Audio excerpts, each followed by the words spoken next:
we go. So, good afternoon. Good afternoon. To start off with, would you like to say your name and where you are? My name is Cindy Sheldon, and I'm in Bellingham, Washington now. Hmm. Okay. And the first question is, who are you? Who are you as a human being? And that can be passions, values, qualities, anything you'd like about yourself. Well, I recently turned 85, and I have recently been very, very sick and have come through um, so far and not sure what the future brings right now, but I'm feeling pretty good. I'm back working and teaching, and I've been a Gestalt therapist for over 50 years and a teacher of Gestalt therapy, almost as long. So I've been involved in this work for a very long time, and I love it still. So that's just a very brief beginning of me. I'm single now. I was married years ago, and I chose not to have children because at the time I was in graduate school in sociology, we were told about the coming overpopulation issue, and I was very young and naive and felt that would be one way I could contribute by not having kids. And luckily, at the time, my husband was on the same page as me about that. So we didn't have children. Hmm. And it has allowed me to be my own person and to do what I want to do and go where I want to go and not be held back, except for an occasional cat. But I have lots of people that I know. I'm a fairly social person, even though I love my private time. And so I have a lot of connections, even back from my childhood. Hmm. Okay. And what would you say are some of the core values that you hold or that you organize yourself around in your life? Well, the first one that comes up for me is the issue of everybody being equal. And so I've been a feminist probably before I was born, and have recently been making videos actually about egalitarian relationships and have been talking about the egalitarian influence in Gestalt therapy. So that's a very important one for me. And I will say more later because it's interesting how that developed. Okay. That's one of them. Um, I have a lot of the values of the Quakers. I was raised as a Quaker. So I believe I'm against war and I'm really involved in people coming to consensus. And that's again an egalitarian dynamic. So that's very much in my background also. And I'm also very involved with Indigenous groups and Indigenous ways. I worked on the Navajo reservation for many years and loved it and worked with a lot of the medicine men. So that's been an important thing for me. Hmm. So those are some of the values that I treasure. Mhm. Yeah.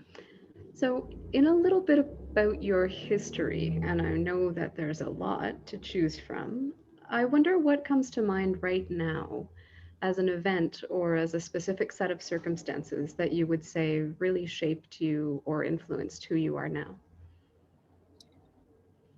Hmm. Well, the first thing that really comes to mind is when I was 20 years old, I was in college, and the summer of my junior year, I went and lived in a village in Mexico with the Quakers in San Nicolas de los Ranchos, which is near Cholula.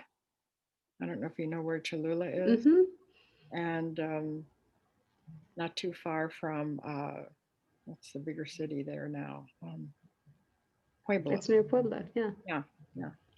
It's been a long time since I've even thought of of the Mm-hmm. name of these places. And it was right in the foothills of Popocatépetl. Mm-hmm. And having been raised in a sort of a middle class community outside New York City of all white people, it was very mind changing for me to live in a village for 2 months with other college students and following the Quaker ideals, which were one of, that stands out the most for me is the time that all of us in the students in the village helped build a bridge. It was actually a dam, so that they could build a road between these two villages. And mostly the guys did it, but at the following Quaker principles, the guys did not tell the Mexicans what to do. So basically, they got to decide how to build this, even though our guys knew that it wasn't a good idea. And so they went along with it and built the dam, and we had a big celebration the night before we left.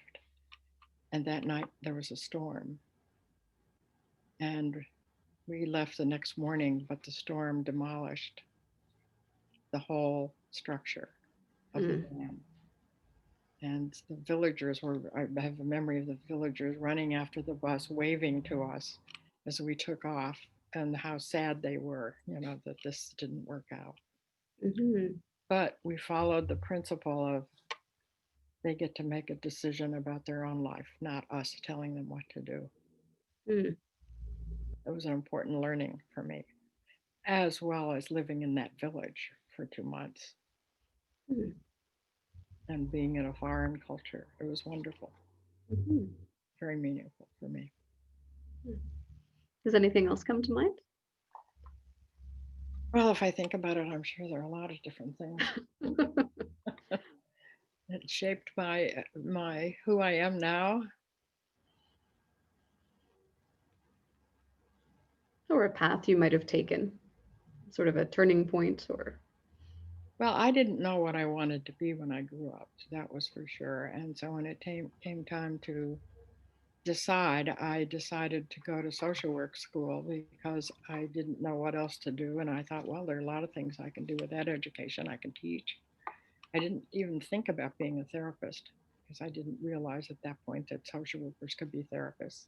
Hmm. And so I went off to get this degree in Berkeley in the 60s. So there I was with my husband to be, and we were both graduate students at Berkeley, living in California from coming from New York. We drove out from New York City and landed in this incredible place before anything started happening in the 60s. And so I lived through all of that. And that meant that it was 1964 was the student uprisings and Hmm. um, free speech movement at Berkeley. And then there was the feminist movement, the Black Panthers, the gurus from India that came in and started setting up shop and teaching everybody how to meditate. And then there were the um, hippies and the psychedelics. And it just goes on and on and on. It was absolutely an incredible experience looking back. And I knew at the time that what we were going through were unusual times, but I didn't know what it would look like from the distance I have now. Hmm.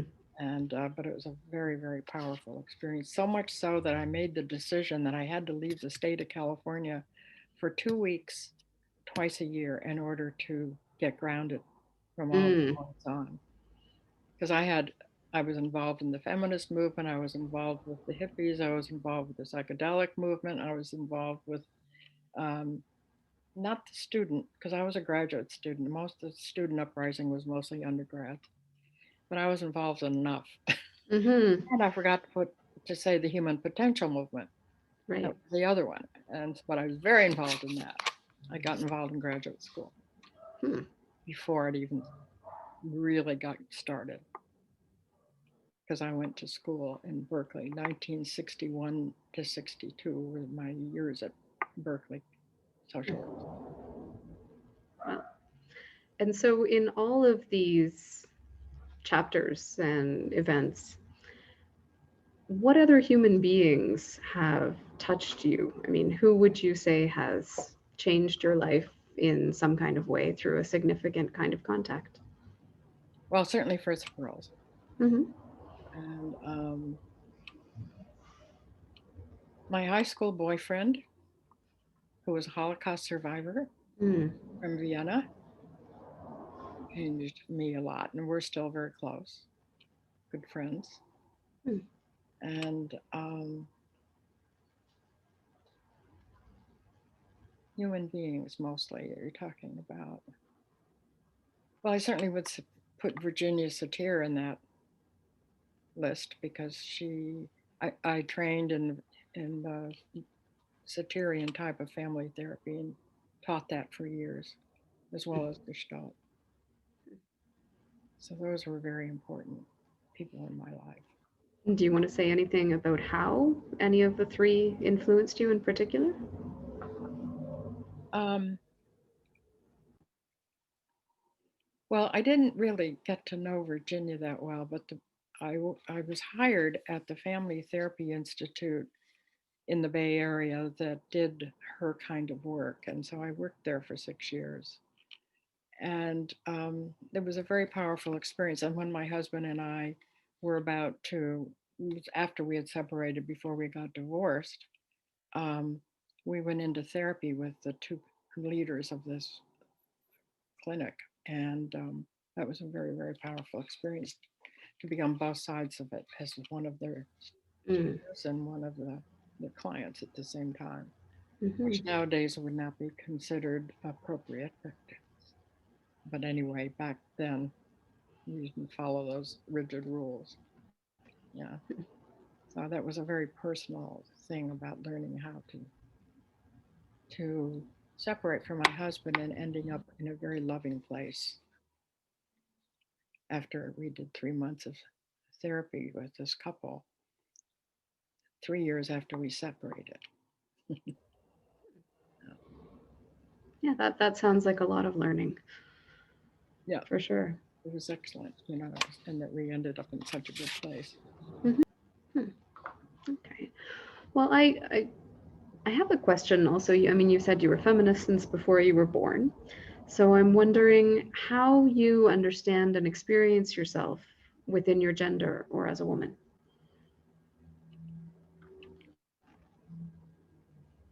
These are questions I don't ever, as a Gestalt therapist, I don't think in terms of these kinds of generalities. Mm-hmm. I don't think of myself as a woman necessarily, even though I said I was a feminist before I was born. I mean, uh, I feel that I have been on the growing edge of women's developing themselves and women's rights and women taking their power and moving forward in their lives. A lot of, I'd say probably most of my clients have been women. Mm-hmm. Not most of my students, but most of my clients. Mm. Um, I watched the whole phenomenon of, before when I first got out of graduate school, there was the popularity of therapists was more along the lines of psychoanalytic therapy, and it was very authoritarian. The therapist knows best, the doctor knows best idea. And then I saw that shift as the human potential.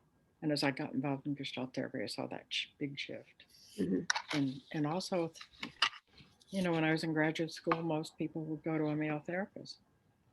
And I did too. I went to a male therapist when I was in graduate school. And then pretty soon I started noticing that people, women particularly, who were the ones who mostly went into therapy so they could fix their marriages or their Mm. relationships, um, that these people ended up, you know, I'm, I'm, I'm not used to these kinds of questions, so I'm having trouble kind of staying with your question. Mm-hmm. I mean, I don't even ask these questions necessarily to get like a general or a simplified answer. Uh-huh, But it's actually some of the feedback that we've had is it's simply the way that people talk about themselves. uh-huh.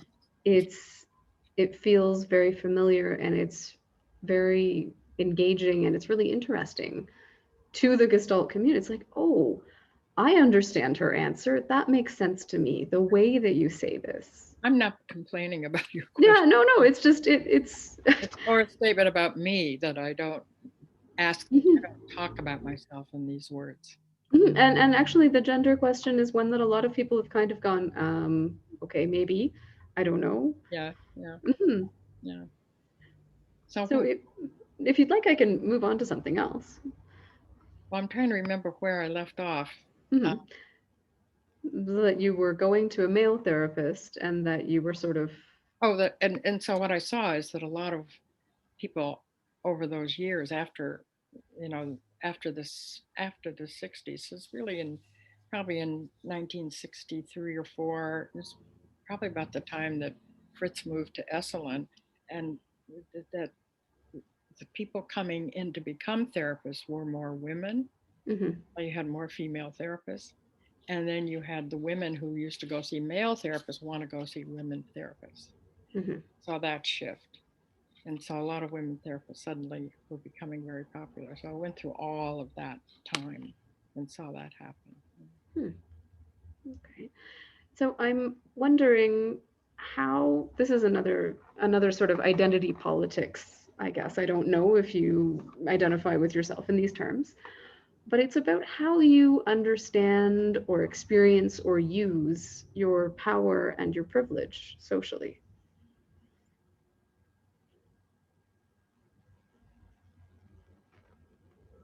Well, I've often been told that the reputation I have is of being a very strong woman and also a very compassionate woman. People have identified both of those things about me. And so I've been able to show those aspects of myself, certainly in my teaching, and um, and my clients have seen both sides of me also. Hmm. So those two aspects are definite. I've never been challenged personally about my white privilege. I've certainly been aware of it as a sociologist. I'm very interested in that, and I'm hmm very conscious of that. And I feel like I've been very lucky in my life, because when I was young, it was the biggest problem for human beings in white America was being female hmm and not being white necessarily. But then this is fairly recently that people have been talking about gender, this kind of thing, and the white privilege, and I definitely feel it. I mean, hmm I feel like my life is nothing like anybody, like the people I've met from indigenous, the Navajos I've met, the people in Mexico that I've met. It's just a very different kind of experience. And I hmm have definitely been privileged. Yeah, I liked what you were saying about the experience in Mexico of just sort of being non-colonial. I mean, the respect for self-government, the respect for self-determination. Right, right, I mean, that's right. that's kind of already an answer to how you use your privilege, but yeah. Uh-huh. Okay. Yeah. hmm yeah. So the last more personal question before I get into the Gestalty bits. You mentioned a bit about the beginning, and I'm wondering how you experience your age or aging in general. Um, well, I often joke about it. Figuring joking about my age is the only way to survive. And I'm proud that I've made it this far. I'm hmm the only surviving member of my family of origin. Wow. So, which there were only four of us, and my brother died of about 5 years ago, and my parents died long ago. So I'm the only surviving member, and I feel good about that. Hmm. Um, so what else were you asking? No, just how you experience it. I mean, if there's anything particular about it. Well, I've had physical problems all my life and hmm didn't know it. Yeah, I have a back problem that is, I've a Navajo medicine man first diagnosed me. Then I went to a surgeon and had an x-ray, and the surgeon said the same thing that the medicine man did. I think you have something going on in your back that started when you were born. They both said the same thing to me. Hmm. So the medicine man, who's a friend of mine, became quite a good friend. And so that was a real eye-opening experience. But I have a fractured spine, which is called spondylolisthesis, that I never had surgery for because I know that too many people have bad surgeries on their backs.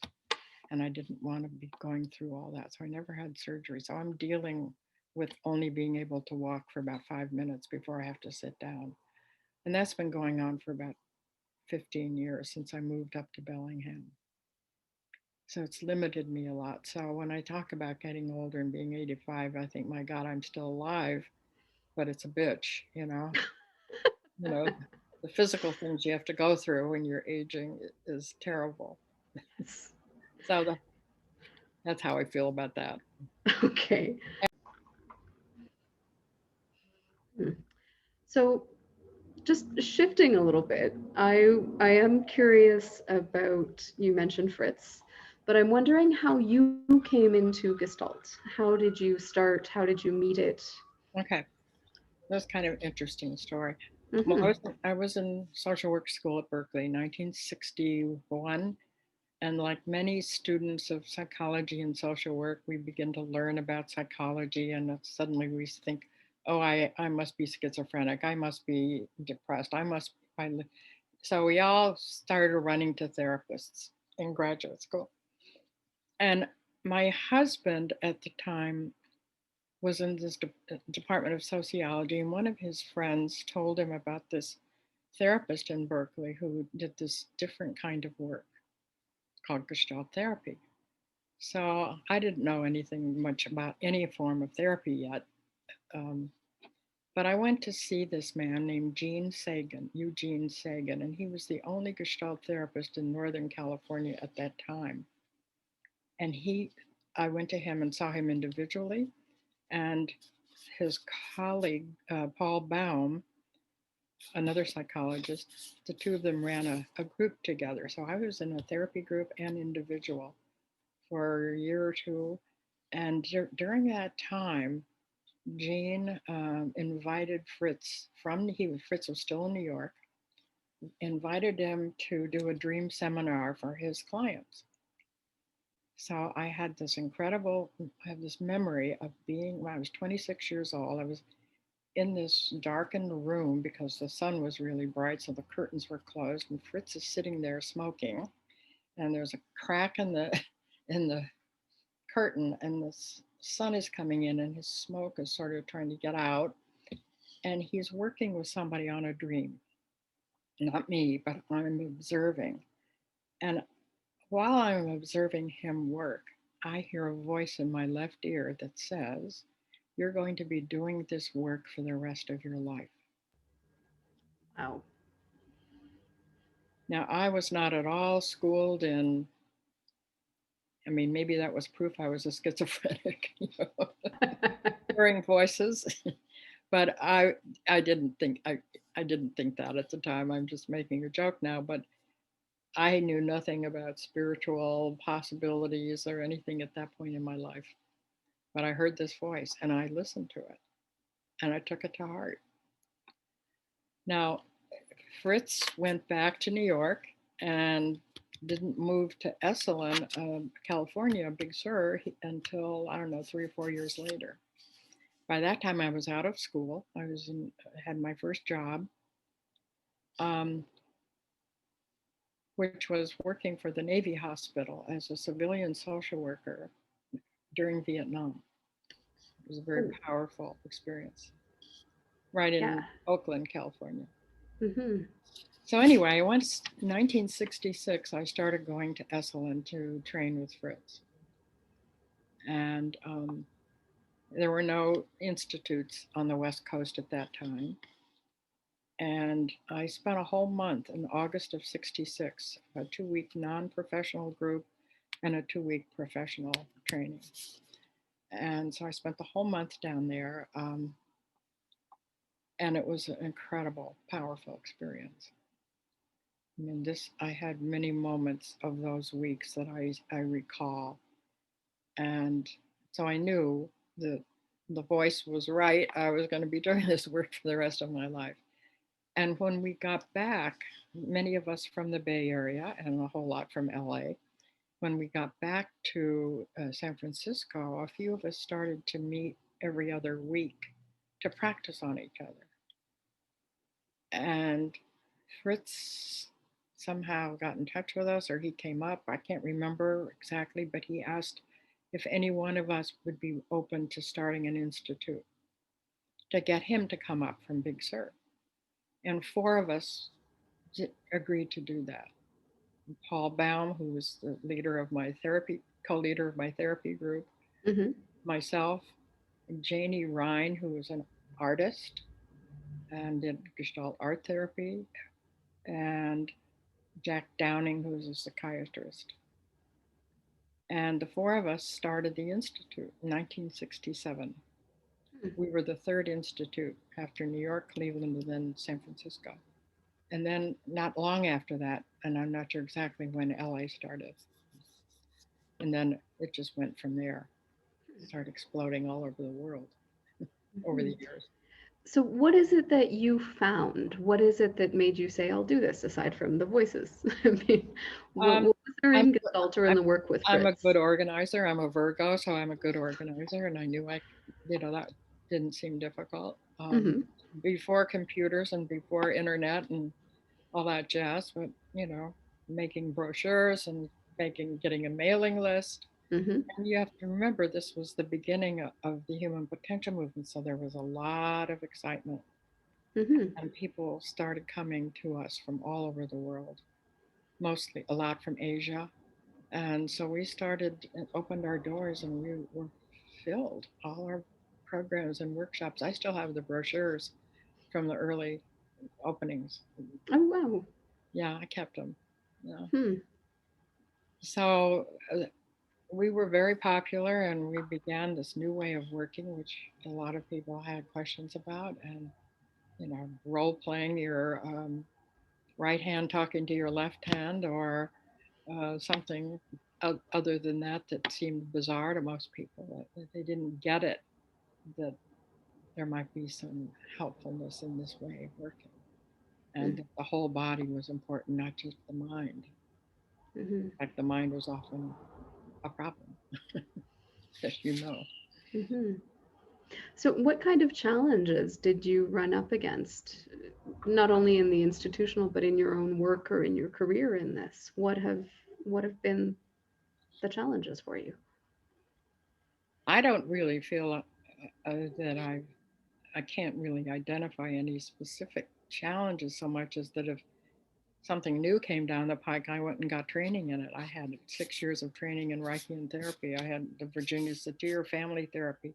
So that kind of covered, a lot of the bases Mm-hmm. of working with people, except for the spiritual approach. And eventually I moved into that area too.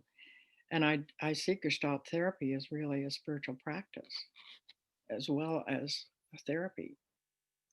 I see it as having that ability, And my book is pretty much talks about Gestalt as a way of life.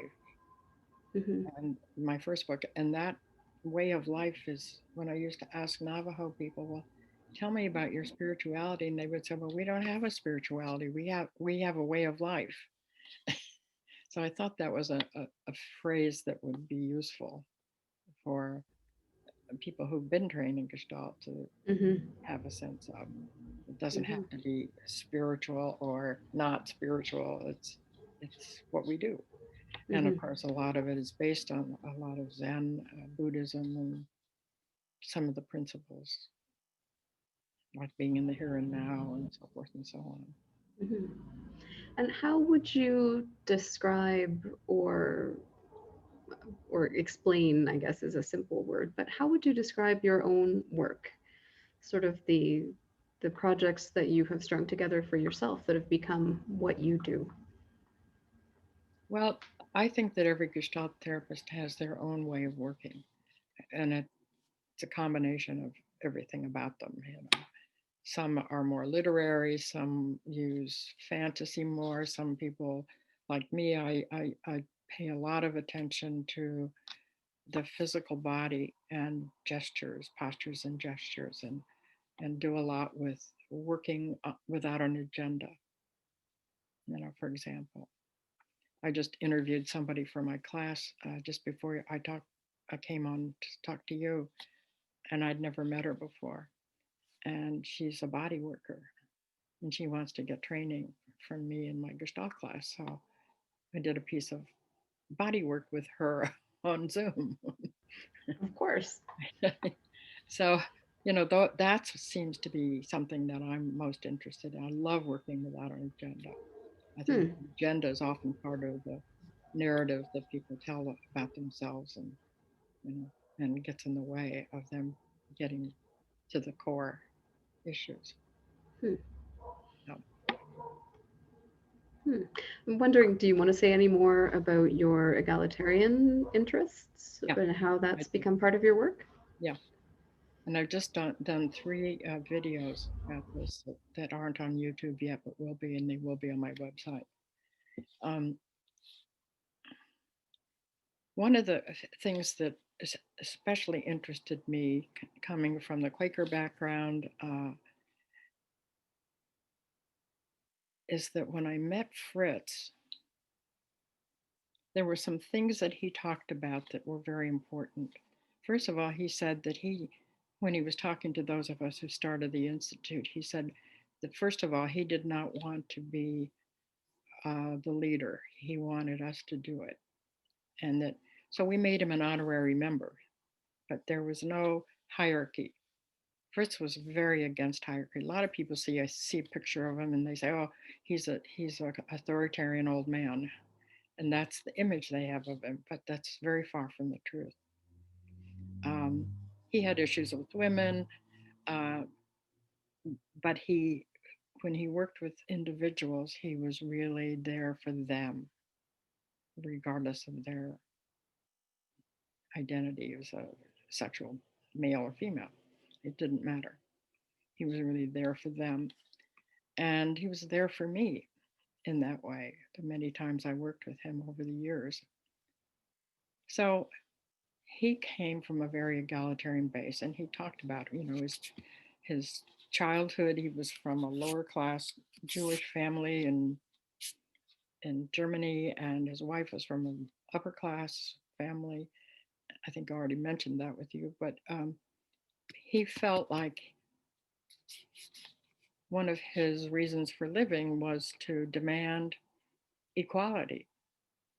And his dying words were, "Don't tell me what to do," and that was what he said on his deathbed, which is the title of my couples book. And so he had a strong egalitarian base, and that he wanted each institute to do their own thing, and they get to make the decisions about how they're going to run. Some are more authoritarian than others. The LA Institute was very authoritarian. They had very strict rules about who graduated and who didn't. San Francisco was the opposite. We had very loose. We just gave a certificate of attendance. We didn't judge them as to Hmm. being this or that. And we have many of our students were not therapists.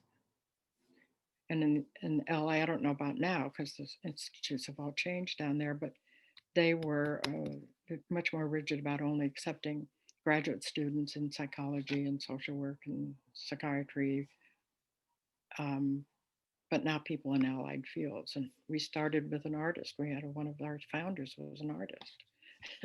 And one of my students is an actor, and another one is coming as a body worker. And now, whether they become Gestalt therapists or not doesn't concern me. It's they want the training. And so, if they want the training, I'm here to provide it.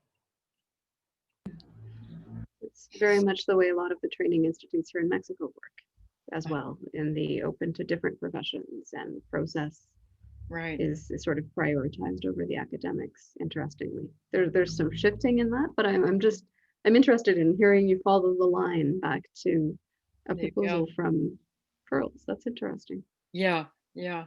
So, there's some other things. I mean, first of all, how many psychological theories were created by a couple, man, Hmm. a man and a wife.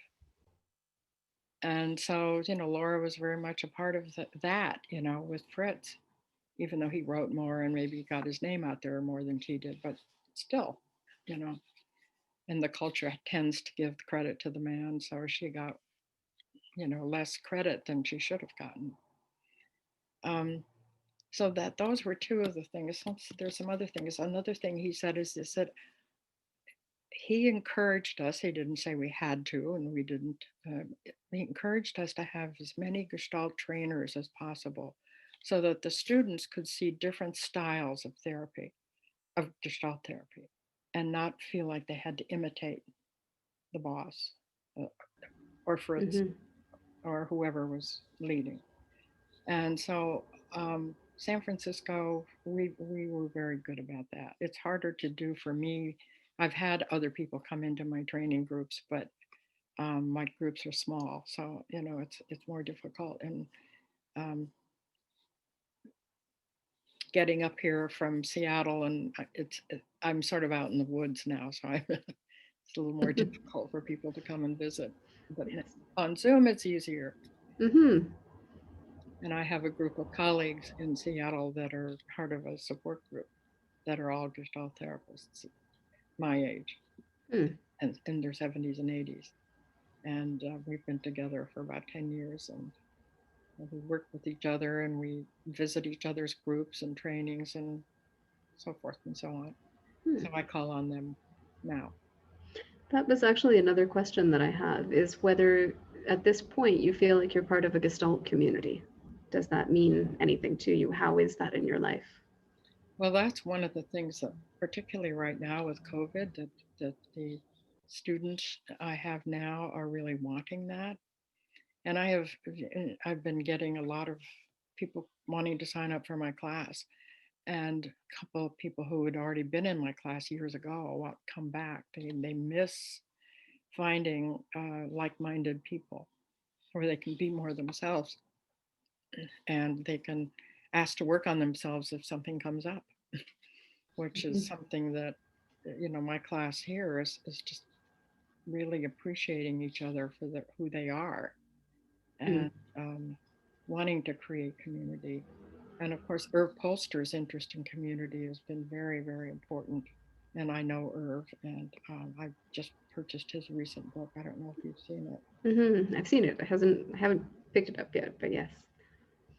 I, I have trouble with my eyes and my ears. Those are another problems of aging. So the I don't like the way it's printed. It's very hard, very small print, and Hmm. but it's excellent. It's really excellent. And he's wonderful. He's a wonderful person. So, and his concept of community is really important. So that's very much important to me too. Okay. So I mean, you said that there haven't been so many challenges, but I'm wondering what comes up for you as some of those favorite stories or highlights that you've experienced. And I really do appreciate storytelling. I I, mean, well, so, how does Irv? hmm. That's what his community is all about. Hmm. And I think he's bringing that into Gestalt therapy and not worrying about talking about like Fritz used to worry about. Um, Stories. Well, um, this is still going along with the egalitarian uh, influence in Gestalt therapy when Fritz was willing to work on himself in front of the group. Hmm. Did I tell you about that story? No, how does that go? Oh, that was a fascinating one. That was in 1966 when I first went to Esalen. And his co leader at that time was a man named Jim Simpkin, who was his cohort. And sometime during that 2 weeks, he turns to Jim and he said, Jim, I want to work on my unfinished business with Freud. Yep. So naturally, at some point in this, Jim has him put Freud on an empty chair, and Fritz starts to talk to him. I don't remember him getting angry. I just remember him sobbing and crying. just an incredible amount of grief because he was not accepted by Freud. He had written a paper challenging Freud's theory, which Freud didn't accept. And this was the chewing aspect in Gestalt. That was what the paper was about, and Freud didn't want to have anything to do with it. So this was the unfinished business, but we were all there to witness Fritz sobbing and crying and talking to Freud. I wish somebody could have had that on video. That was such an important thing for those of us there who were therapists and learning about it's okay. And I have been very sick recently. I worked on myself with my students last month, and they had never seen me do that before. It was just a very important thing for them to see that. So that's part of that egalitarian thing where Fritz was willing to do that. It's like you said, it's a way of life, and I mean, you're a human being in this. You're not just a machine doing a thing. Exactly. Exactly. Yeah. Hmm. So that's where all the egalitarian thing is. So that's one very, very important story.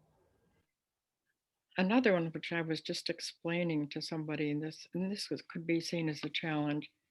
Over the years that I was teaching, we had a number of people in San Francisco Institute that were from abroad, and there was one woman from Brazil, um, and I won't mention her name, but she was in the training, and at some point, she became defensive when some of the Gestalt teachers in the San Francisco Institute, including me, confronted her about her, um, what's the word I want to use? But it's about confluence, and you probably know what that means from a Gestalt point of view. She was always hugging and smooching with everybody all the time, and had her boundaries seemed to be so much looser than most Americans Hmm. in San Francisco in our training program at that time. And so she felt very criticized by us, and she challenged us about. She said, "Well, this is our way of life in Brazil." Now she's not indigenous; she's Jewish. Her parents came over from Europe after the war, and so it was. But she's very much part of the Brazilian culture. You know, she hung out with all the locals, and she was an art therapist. She was wonderful. So she was a challenge, but we didn't at that time get it, you know. So that was sort of, working with people from other cultures. And that was one. And then there was something that was very much the opposite. Another person who had been a student of Jim Simpkins, a woman from Denmark, she was there in the early 70s, I think, or mid 70s. And I was a guest teacher at Jim's trainings years ago. And she felt pressured by the Americans to be more expressive than she said, Europeans are not that expressive. She felt pushed to be expressive, and the woman from Brazil felt criticized for being too expressive. Hmm. So that you had that cultural difference, and certainly a lot of the people in Europe at that time were sons and daughters. Were in Germany, they were sons and daughters of the Nazis and that generation, and a lot of Europe just pulled in, when with the war, Hmm. it's really contracted. So there was a lot of difference. And when I was working in Europe a lot, our staff would get. I was working with mostly, not all the time, but with. I don't know if you've heard of Genie, the Gestalt Educational Network International out of Frankfurt. Yes. It was started by Jerry Kogan and his Hmm. wife Willie. And Willie, yeah. They're very good friends of mine, or they were. Jerry was on our staff in San Francisco for many years Hmm. before he married Willie. In fact, Jerry and I did a workshop in Hamburg, and that's when he met Willie. Hmm. And Willie and I are very good friends now. And was I going to tell you about them? So I worked for their institute a lot. Hmm. Sometimes I go over twice a year, and the staff would, most of us were Americans, but not always. We had a guy from Australia that was on the staff some of the time, and but we would sit around, after the day and talk about how cultural differences being worked with the Germans versus the Swiss versus the Danes, the Swedes, Hmm.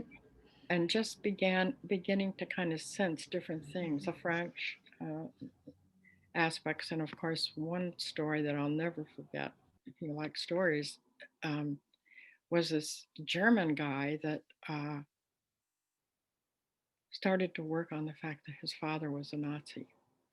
And Mm. it was such a powerful, he had a build that was very tight, a very tight physical, muscular little guy. And he was strong and taut and tight, very tense.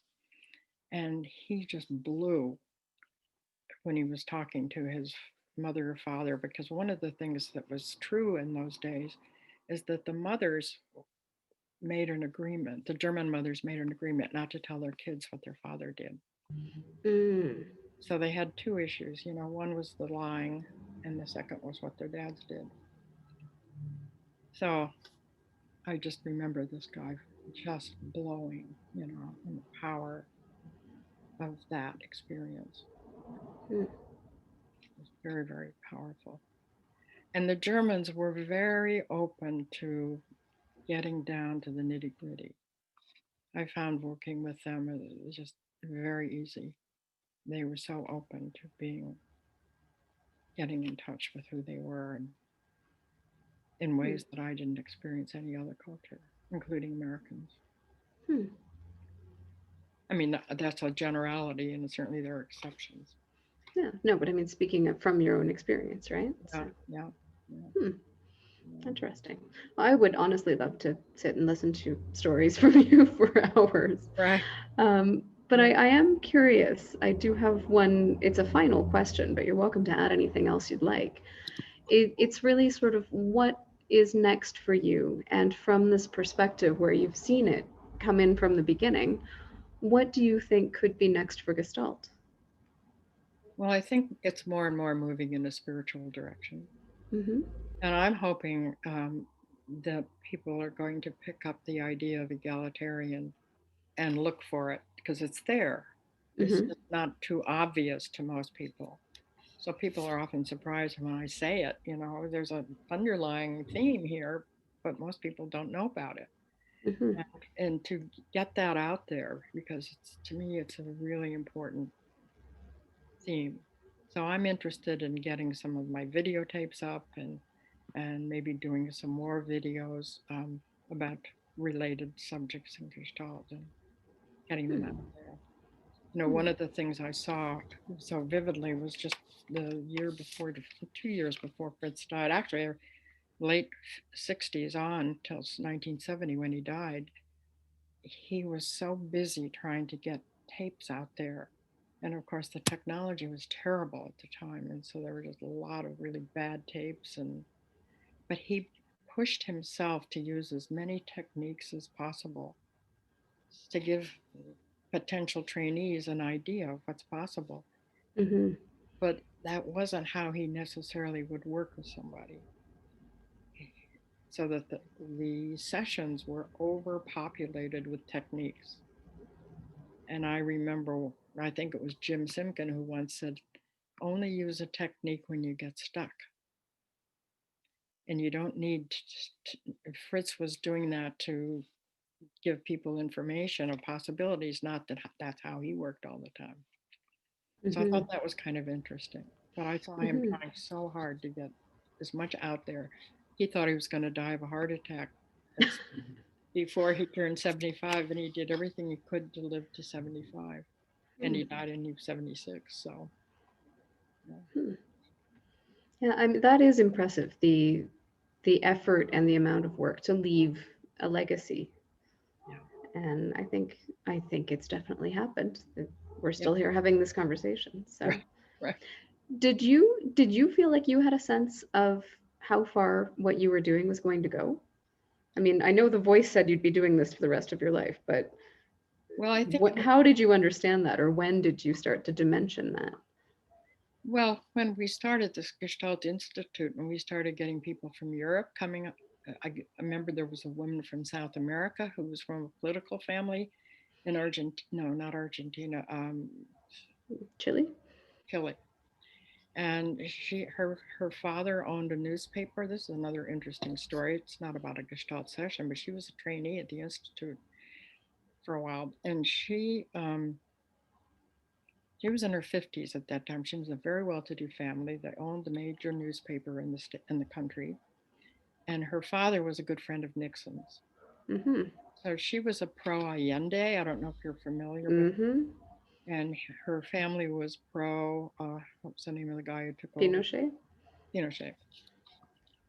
So she moved here to the United States and to San Francisco for quite a while, and she was afraid to go home because she knew her life was in danger, even though that she might be killed by her brother or her Mm-hmm. father or someone because she was pro Allende. And she was a client of mine in the institute, and she was a lovely person. And being well to do, she didn't have much money, so she was on a scholarship. So she was vacuuming and doing all the housework at the institute.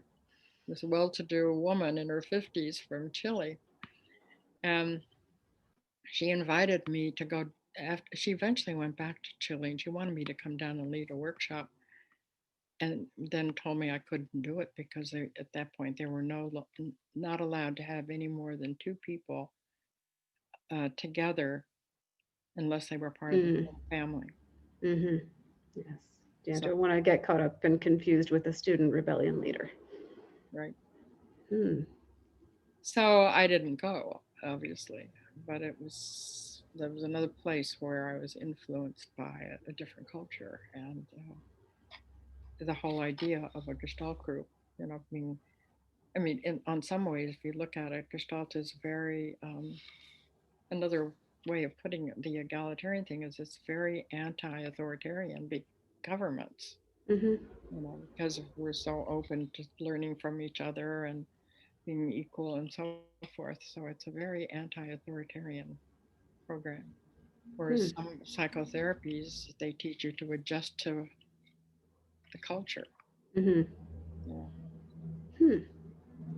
This is interesting. As I'm listening to this, is probably going to sound really simplistic and really stupid, but as I hear you and a couple of the other older Gestaltists talking about how different issues from different times have been processed and held and dealt with, it just feels sort of like Gestalt is Forrest Gump going through all of the historical events in the past century. Mm-hmm. It's incredible. Just the way that it's able to stretch and adapt and fit and hold and support all of these people from all of these different times, different places, different cultures in just such basic human and interpersonal um, issues. I'm I'm really appreciating the depth and the things that you're sharing, and I appreciate Well, what you've just put out. it's been such an incredible experience for me, and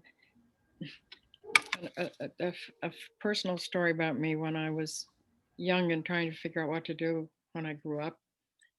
I knew I wanted to be involved with people from other cultures. I was always interested, even though I grew up in an all-white community and that didn't have many foreigners in it, except my high school boyfriend, you know. But I knew that I wanted to be involved, and I couldn't think of any kind of work that I would be. I didn't want to teach. I didn't want to get a PhD, particularly, but I wanted to work in some way. And my experience in Mexico when I was 20 was helpful. But I decided that I would go to graduate school in social work, which was like a second choice. And I didn't think I sort of gave up my dream when I made that decision. But my dream didn't go away because what happened is that I ended up doing Gestalt therapy, and all these foreigners came to us, had a good experience in San Francisco, and then they invited us back to their countries. So I ended up being able to go back to these places and live in these other cultures for a while and teach. And so I got my dream after all. It's one of those things where you can't escape your destiny. It's your Right, road to Damascus kind of right, thing. right. You were going to be there, you just didn't know how. Yeah, Hmm. it was amazing. Yeah. Hmm. Interesting. Well, is there anything at this point that you would like to add? Well, just that I feel very grateful that I've found my niche, you know, Mm-hmm. and that I have been appreciated by my students and clients, but mostly my students, because that's really where my heart is teaching. Hmm. Gestalt. Hmm. And I really have incredible appreciation for Fritz and Laura and what they did. And I Hmm. don't know that I ever fully expressed that to both of them. Uh, Hmm. but I have incredible respect for what they've done. Hmm. And they probably had no idea where it was going to go, you know, that it's expanded and it's gone further maybe than they ever thought. And I'm sure they're keeping track of us on some level. I have no doubt. Yeah. Hmm. Yeah. Okay. Well, thank you. I mean, I had heard your name and I had no idea. And this is just part of the richness. It's just opening all of these surprises when I get to meet the people. So, Yeah. It's yeah, great. thank you. Thank you so much for sharing this. You're And welcome. I really appreciate the time. So, Me too. I'm thankful for you to be talking to me now.